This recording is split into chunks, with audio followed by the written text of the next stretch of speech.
Hello and welcome to our 7-8 minutes of weekly Torah talk.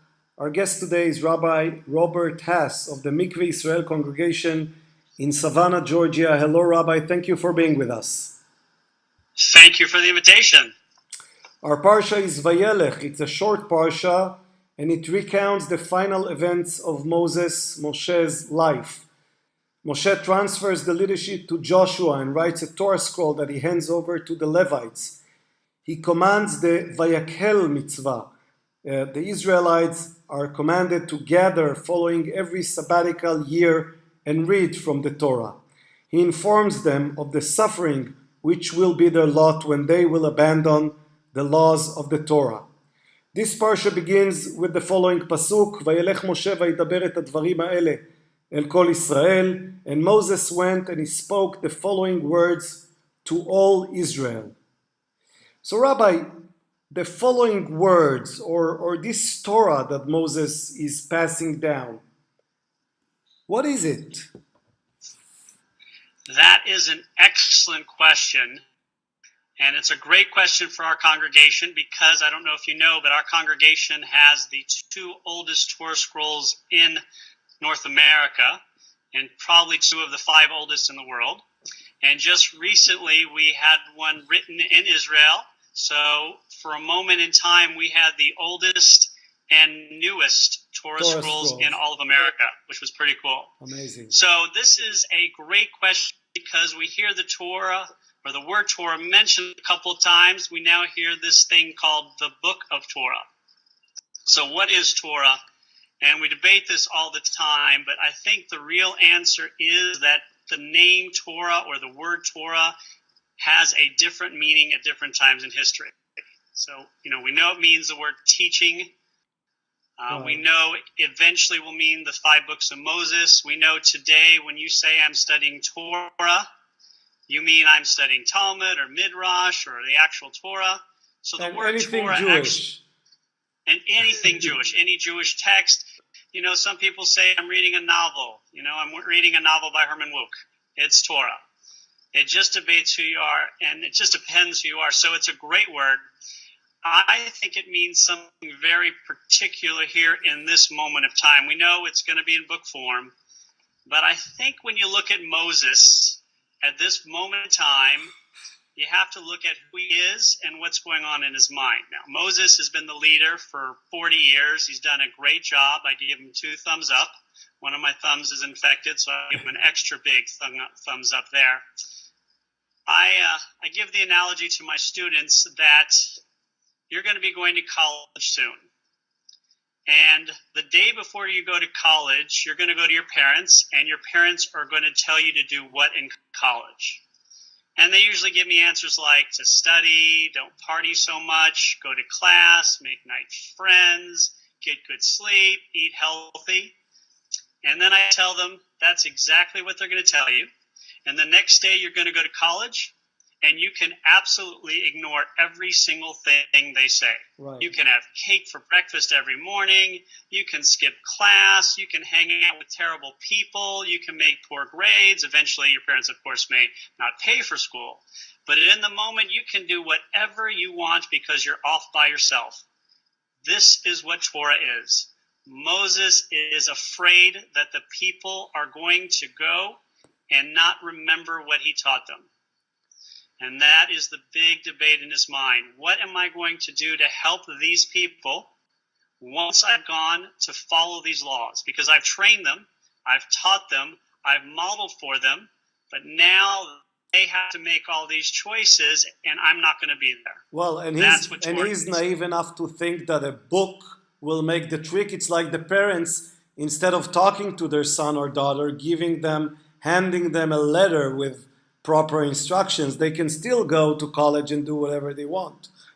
And that's an excellent point. So the book, you're right, is not enough. And I think that's why they read it every 7 years. Because you go to college, you're not going to read the letter your parents gave you. But when you're in your 20s or 30s or 40s, then you may go back and keep reading it every once in a while just to kind of remind you. When I talk to people who are a little older, who have grandchildren, and we talk about what they're going to leave their kids when they die. And I tell them the most important thing they're going to leave them is not the ring or the coat or the car. The most important thing you are going to leave your grandchildren is with here and here.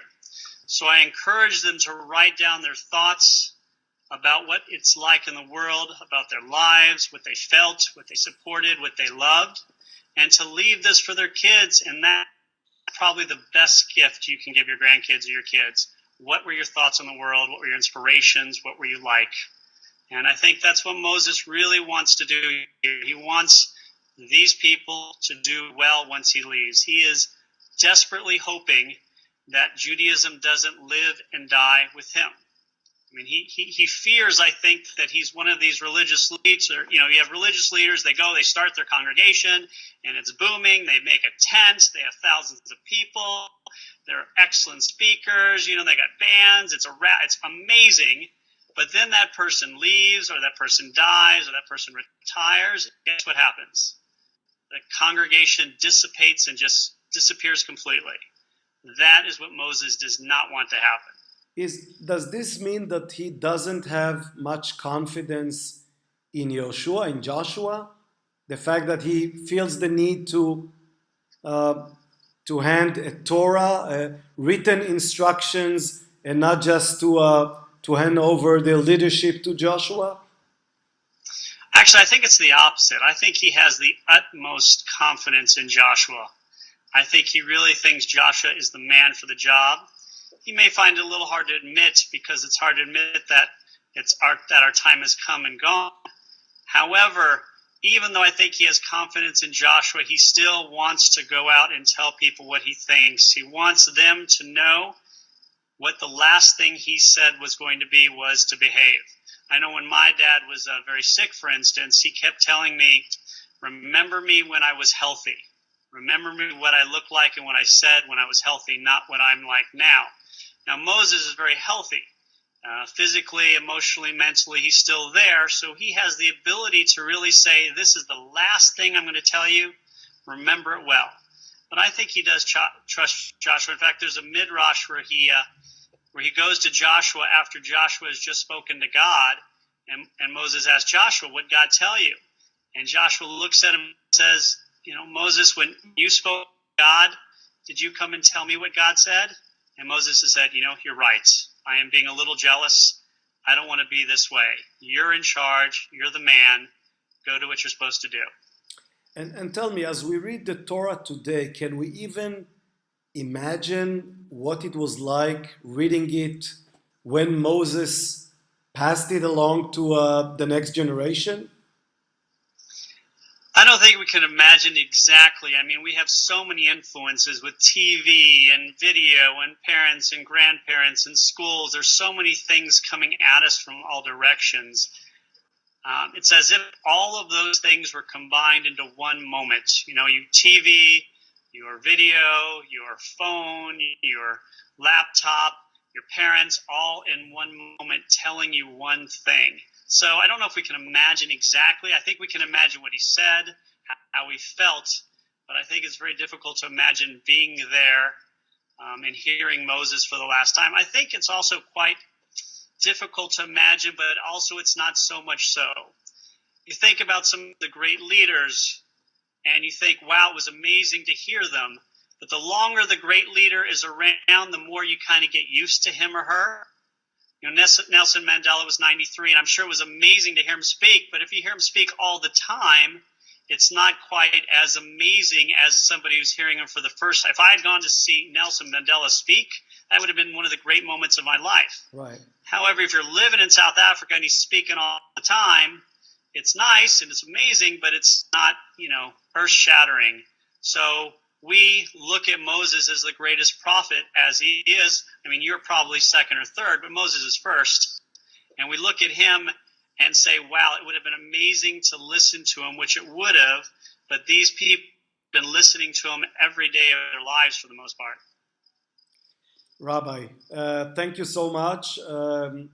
I wish you Shabbat Shalom and also Shana Tova. It is still the beginning of the year. So Shana Tova and Shabbat Shalom, and thank you. And thank you. It's a great year for me. I just got married. Oh, congratulations so to Mazel Yes. Tov. And it's great. My congregation is so warm. Everybody comes up and congratulates me, and they all go up to my wife and give her their condolences. So Shana Tova. Thanks again. Thank you.